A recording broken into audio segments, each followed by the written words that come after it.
Tense nail అనే దాని గురించి మాట్లాడదాం. సో టెన్స్ నేల్ అంటే టైటానియం ఎలాస్టిక్ నేల్ అంటారు. సో అది కొన్ని ఫ్రాక్చర్స్లో ఇండికేట్ చేస్తారు. లైక్ ఒక చిల్డ్రన్లో థై బోన్ కానీ లెగ్ బోన్ కానీ సమ్టైమ్స్ ఈవెన్ అప్పర్ లిమ్లో ఫోర్ ఆర్మ్లో హ్యూమరస్లో కూడా మనకి యూజ్ చేస్తారు. But not very usually. కానీ పీడియాట్రిక్ ఫీమర్ అండ్ టీబీ అలా కామన్గా వాడతారు.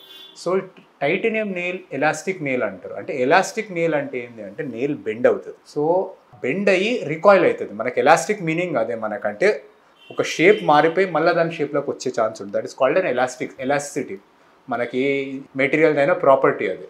సో ఈ ఎలాస్టిక్ నేల్స్ ఎందుకు వాడతారు అంటే మనకి పీడియాట్రిక్ ఏజ్ గ్రూప్లో బోన్కి పైన సైడ్ కింద సైడ్ గ్రోత్ ప్లేట్స్ అనేవి ఉంటాయి.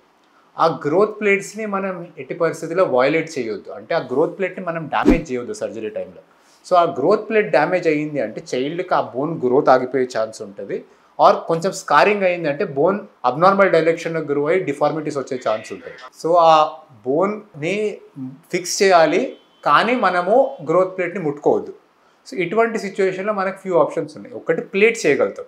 మనకి ప్లేట్ అనేది అదే లోకల్ ఏరియాలో ఫ్రాక్చర్ సెట్ని బ్రిడ్జ్ చేయగలుగుతాం. కానీ ప్లేట్ చేయాలి అంటే ఫ్రాక్చర్ని మొత్తం ఓపెన్ చేయాల్సి వస్తుంది మనం ఎన్నోసార్లు. ఆ ఓపెనింగ్ వల్ల మనకి బ్లడ్ లాసెస్, స్కారింగ్ ఇవన్నీ ఇష్యూస్ ఉండొచ్చు.